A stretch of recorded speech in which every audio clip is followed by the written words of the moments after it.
طفیل ابن عمر دوسی دا د دوس قبیله یو انسان دی نبی علیہ الصلوۃ والسلام خال راضی مرګره ورتوي چې طفیل ابن عمر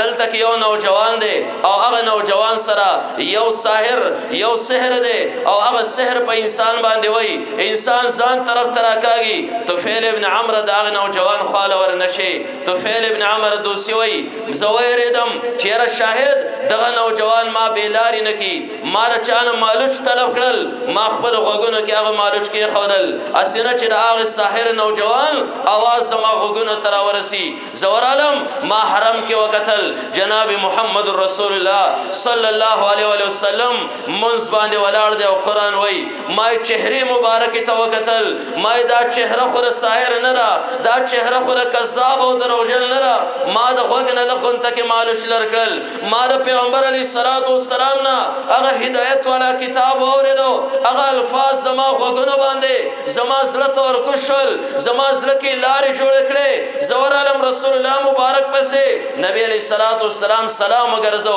خپل کور ته تشریف یوړو زور عالم ما دروازه وټکولا نبی علیہ الصلوۃ والسلام راول ما د الله رسول زما غوږ کې را مالوچ ګورا ما ته خلق استا بارک فرمایلو ویلو چې دا یو ساحر دی خلق د سحر په بنیاد باندې د خپل پلار نکړه لارې نه اړای ما ستا خبرې واورېده ما زړه کې سوچ وکړو چې د خلکو خبرې اورم الله مالهم دماغ را کړی الله مالهم زړه را کړی سوچ او فکر مالهم را کړی ما ستاره خبرونه اندازو لګولا چې دا یو انسان خبرې نه دي دا یو ساحر خبرې نه دي دا الله رسوله لګ را ترا کتاب نور پڑھاو کا نبی علیہ الصلوۃ والسلام خطبه شروع کړه آیاتونو دلانه رسیدلې زړه باندې طفیل ابن عمر دوسی دا آیاتونو ورخښل دا خطبه ورخښه ورته د الله رسول الله سپلاس کی راکا نبی علیہ الصلوۃ والسلام الله سرک طفیل ابن عمر وای د الله رسول د کتاب د سایه د لاندې نمکا